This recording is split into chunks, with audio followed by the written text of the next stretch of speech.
Thank you so much, Paul. I'm going to speak sitting down because I have a knee injury.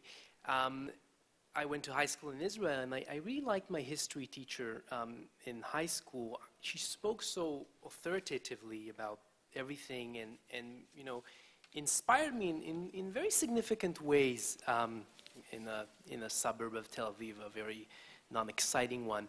Later on, I did my BA in Middle Eastern Studies and my MA and PhD here in the US, and I understood that the story is a little bit more complicated, the story of modern Jewish history, Zionism in Arab lands and in Europe, the 1948 war. And I had the opportunity to go back to my high school, probably 15 years after graduating, and telling her that I felt a little bit betrayed by telling, you know, in class such a kind of a univocal, insular story of modern Jewish history.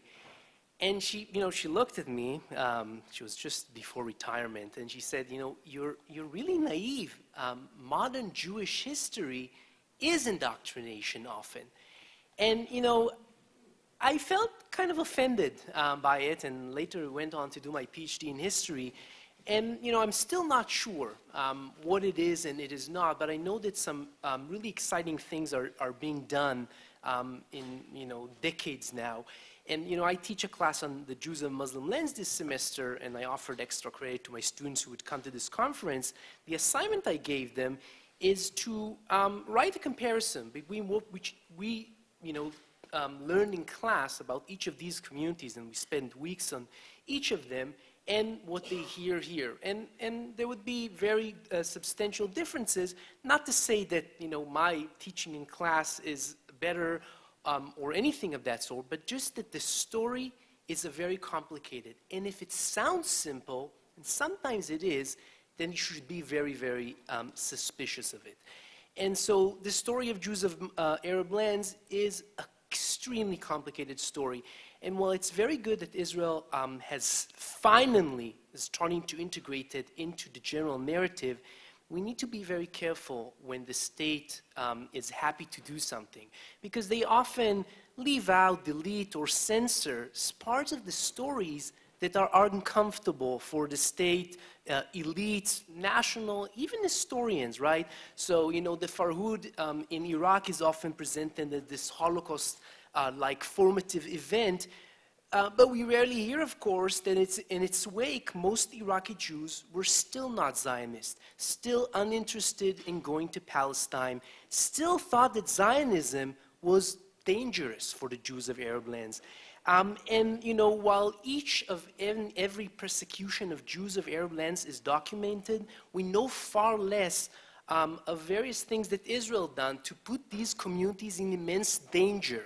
Black propaganda operation and sabotage using Mizrahi Jews in these countries. Yes, the Egyptian story is known, but for example, I have now a long case in the Israeli courts to declassify a lot of this material of these units within the Israeli intelligence that worked in those Arab lands. We don't know this story, and it's important that we know it to have a more complicated picture.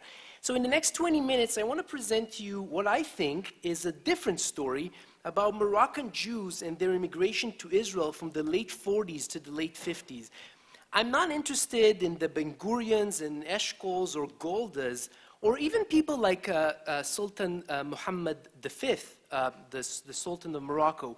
Instead, I wish to gauge the sentiments of ordinary men and women and how they explained who they were, what they were doing, and why.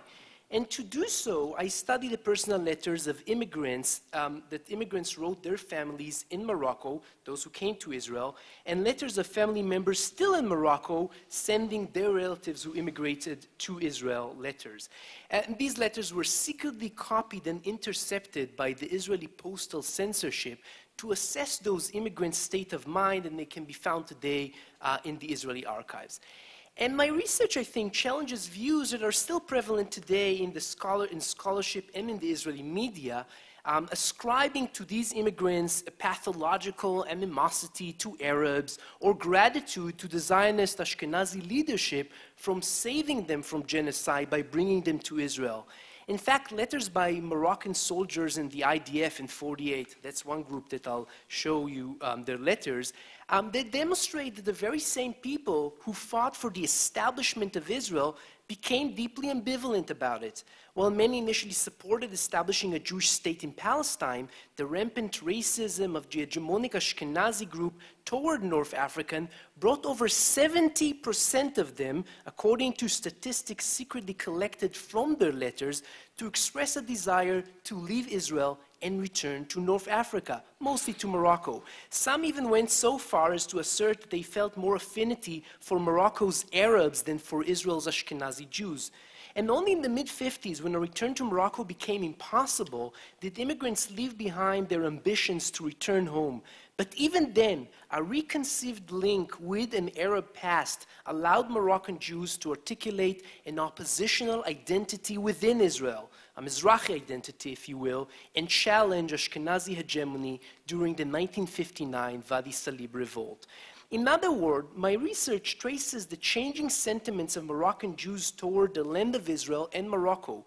And building on recent scholarship on diaspora studies, I show that for many Moroccans who immigrated to Israel, the concept of homeland and diaspora were fluid, historically conditioned, and even multi-directional.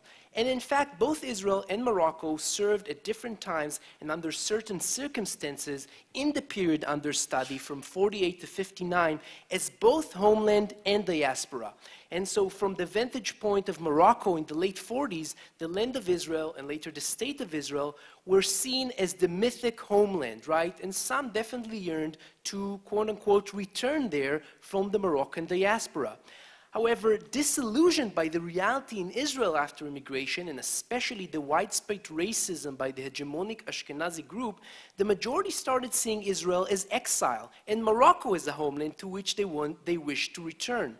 And this subversion of the Zionist narrative through the view of Morocco as diaspora turned homeland persisted until the mid-50s, when the anti-colonial struggle for independence in Morocco itself made the actual return of Jews there virtually impossible. And at that point, Morocco became only a symbolic homeland for Moroccan Jews. But it wasn't only Morocco's place in the imagination of Moroccan Jews which changed, the attitudes towards Arabs shifted as well. And I'll show you a few examples. Now, you already heard a lot on Moroccan Jews, so I don't need to go into details. But we're talking about a community of 250,000 people in 1948 out of about 8 million Muslims. And they were, of course, considered protected subject of the Sultan's government. And the Jewish quarters were often built as part of the government's compound. At least in theory, of course, the Jews received this sort of protection from local governors.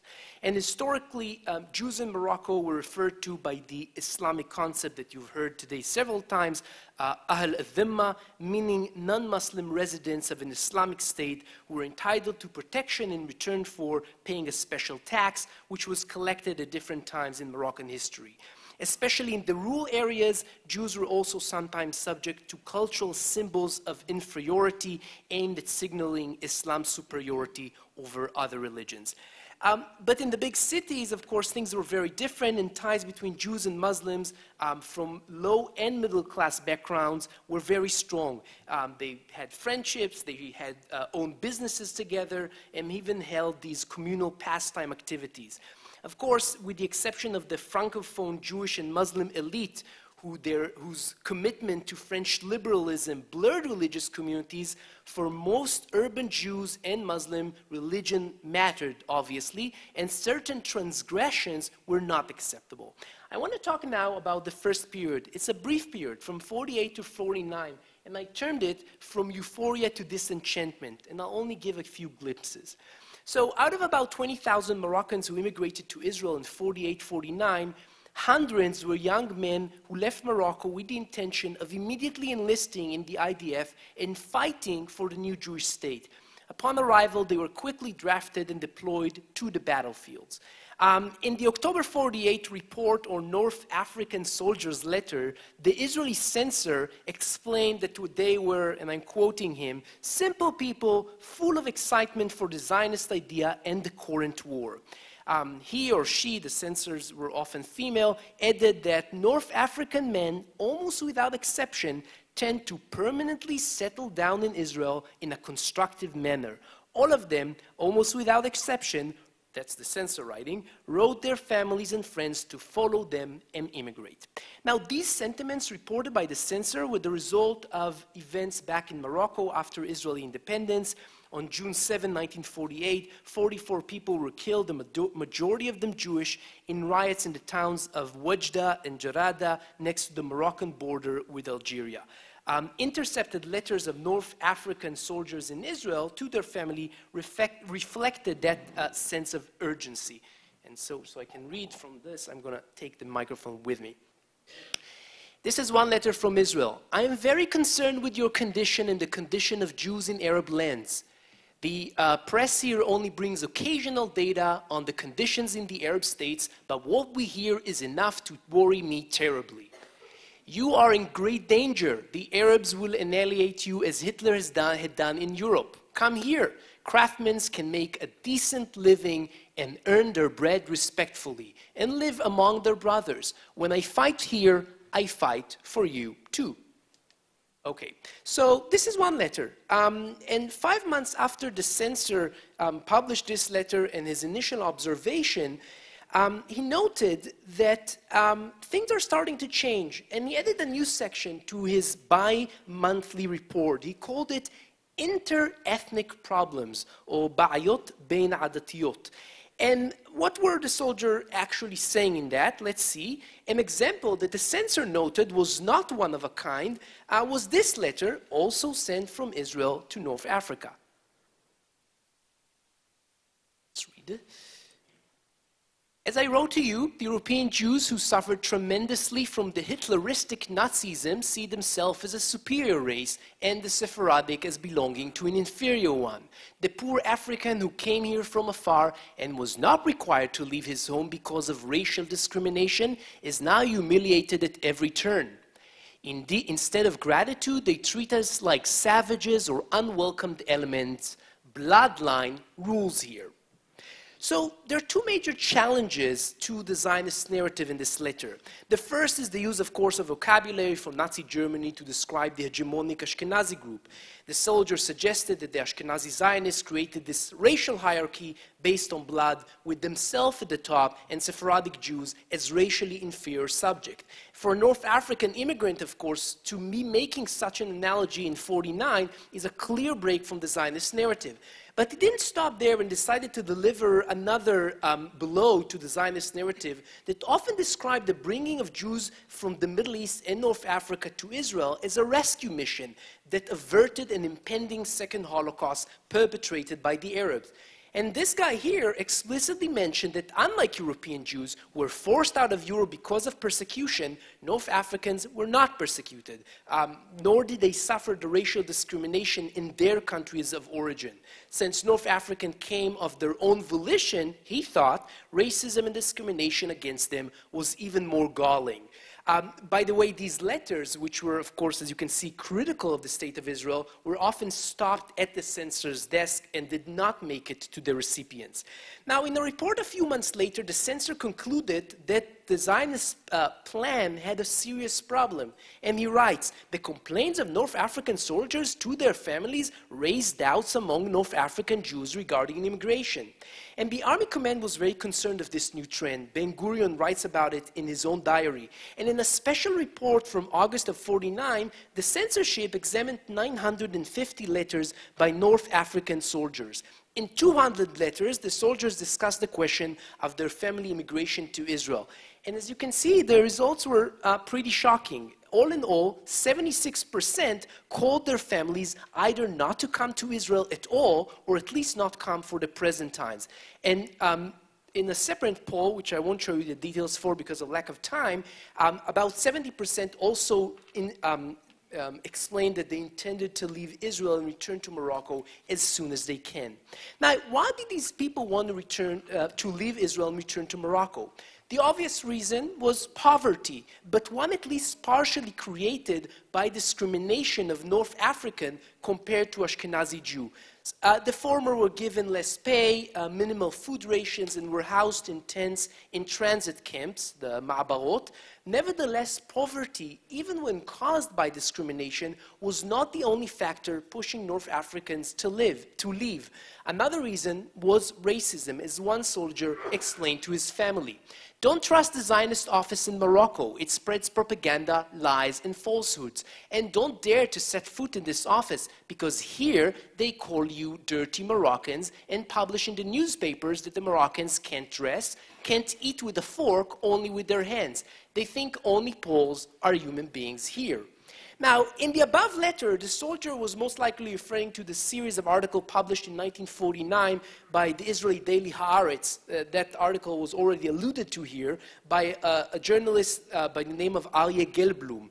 Gelblum visited the transit camps and described the life of North African immigrants there using crude racism. And like many in the Israeli elite, Gelblum feared that North African immigrants would invert the demographic balance of the new state, causing what he called Levantinization, thwarting the hegemony of Ashkenazi Jews. Now, letters show that discrimination and racism not only drove North African immigrants to express their will to leave Israel, but also endangered a new self-identification, which located itself vis-a-vis Ashkenazi as the other.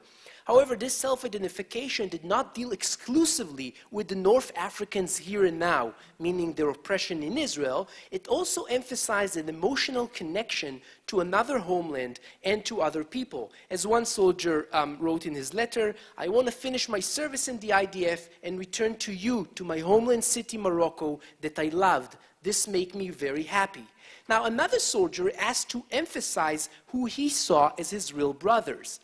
It is not the right time now to immigrate to Israel. It is better to eat dry bread in Morocco than chickens here. You must know that the Arabs are our brothers, unlike the Ashkenazi Jews who make our lives miserable. For all the money in the world, I will not stay here. So the two letters that I just mentioned are significant because, again, they challenge several key Zionist creeds.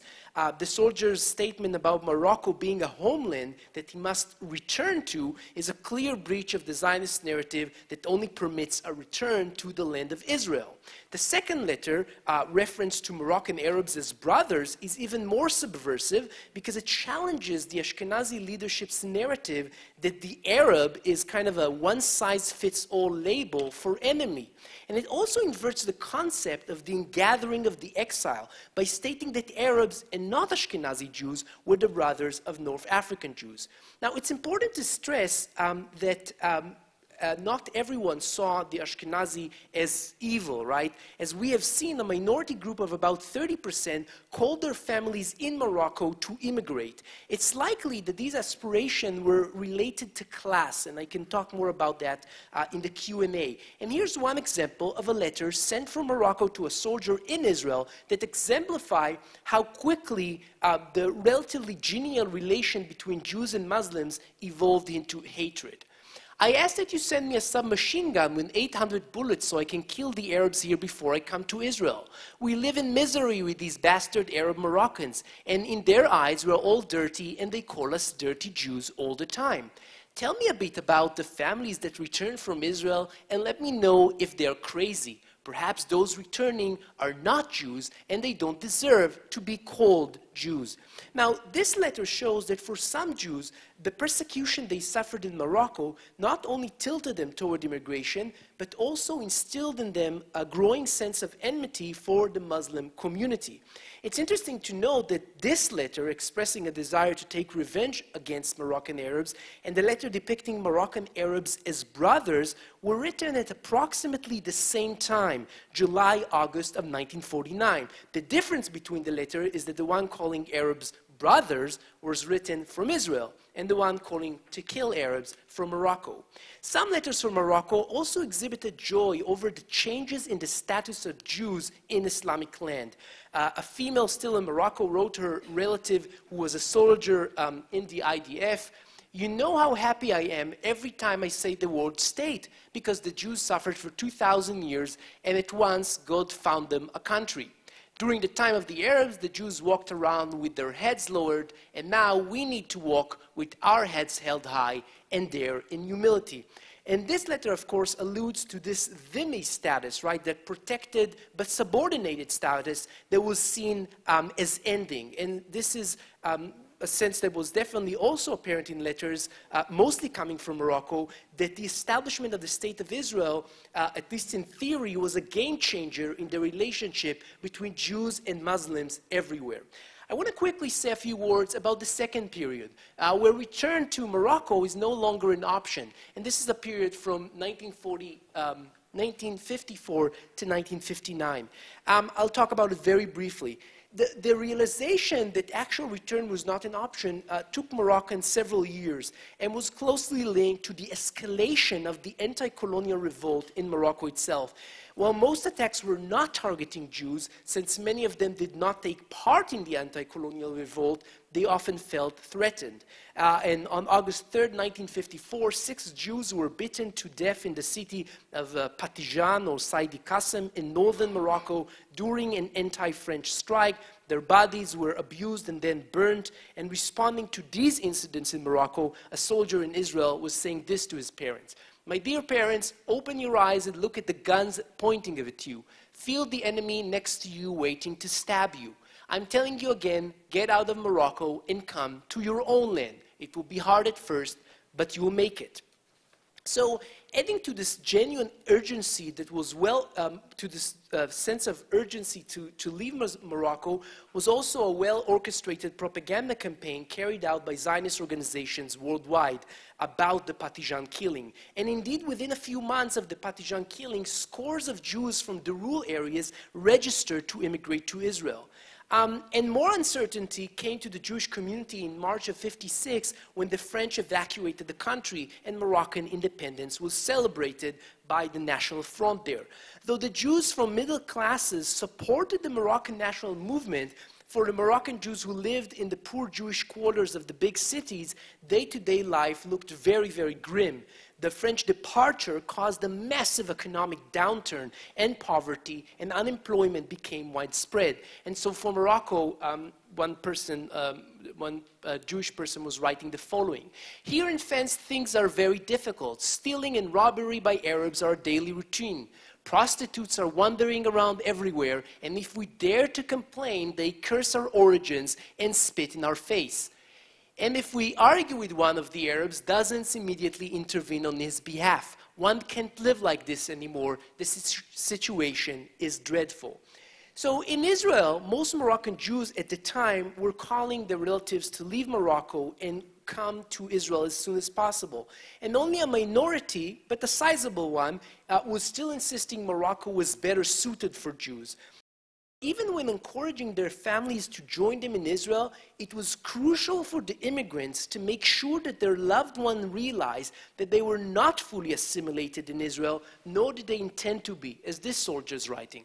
"You think we like it here? Our forefathers' land is as strange to us as a Buddhist country, a sad but true fact.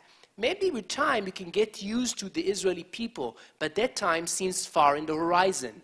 The local character, who is called Sabra, with a savage face, is rude and impolite." So, in 1959, these complaints gave way to an all-out militant revolt against Ashkenazi hegemony, the Wadi Salib revolt. Wadi Salib was a Palestinian neighborhood of Haifa depopulated in the 1948 war. By '59, the neighborhood housed some 15,000 people, the vast majority of them Moroccan Jews. The families in Wadi Salib were living in these improvised shacks with crumbling buildings, crowded into these tiny rooms in what was once spacious Palestinian houses. Many of the children were not attending school, and most of the men were unemployed. On July 9th, the revolt was sparked in Wadi Salib after the police shot a Moroccan immigrant. And the rebels attacked landmark Ashkenazi institutions, burned businesses owned by Ashkenazi Jews, and staged mass demonstration demanding equality. Now, sympathy to Arabs actually reappeared in the discourse surrounding the Wadi Salib revolt. As part of their platform, the rebels demanded that Israel seek peace with its Arab neighbors, that the military government over Palestinians in Israel be lifted, and that the living conditions of Palestinian villagers improved. Moreover, Morocco's Arabs, whatever that meant, were depicted as a kind of a role model for protest. A female Moroccan immigrant from the Haria explained in her letter. As far as the Moroccans are concerned, their condition is very bad since the Poles don't like us. The Jewish Moroccans in Israel did like the Moroccan Arabs, flipped cars, broke display windows, burnt and shouted like the Arabs after the police killed the Moroccan. In all of Israel, the Moroccans are seen as savages. The poor things did it because of lack of work. Now, the writer depicted a situation where the oppression made the immigrants resort to techniques of this militant revolt, something she associated with Moroccan Arabs. And it's likely that the reason she saw these militant revolts as a kind of a quasi-essential Arab behavior was these Moroccan and Algerian anti-colonial struggles against the French throughout the 50s, which, of course, included these sorts of militant demonstrations. I want to briefly conclude. By 1959, 120,000 Jews left Morocco for Israel. In the following 5 years until the end of '64, immigration rates skyrocketed. Another 100,000 Jews left for Israel, bringing the total number of Jews who immigrated from Morocco to 220 out of initial population of roughly 250,000 Jews in Morocco in the late 40s. It was the events of 1948 that began to undo the connections that Jews and Muslims had in Morocco for centuries. Morocco decolonization hastened this process and eventually made Moroccan Jews into outsiders of Moroccan nationalism, something that I did not have time to really go into. Upon their arrival to Israel, Moroccan Jews discovered there was neither the paradise they were promised nor this mythic homeland reuniting the Jewish tribes based on equal access to resources and recognition of the cultures created in the diaspora. In fact, life in the new homeland were colored by racism, and it became apparent that the Jewish state had a clear hierarchy for Jews, which placed Moroccans at the bottom. Disillusionment brought many to consider Israel as exile and look yearningly at the possibility of returning to Morocco, until that prospect too was crushed by the turmoil in Morocco itself. Still, even when it became apparent that a return to Morocco was no longer possible, some immigrants continued to dream that such a return would be possible someday. And so for a Moroccan nurse from Tiberias who was refused employment by her, in her profession in 1959 by the government, this sort of daydreaming was key for survival. And she writes, "I don't care. The only thing that matters is making a living until one bright day, Mohammed V decides to bring us all back to Morocco." And she was waiting for the day where the supposed protector of Moroccan Jews, the Sultan, would uphold his noble duties and make it possible for Jews to return. We can still hear this sort of rhetoric in Israel even today, and at least for some, this sort of dream still persists. Thank you.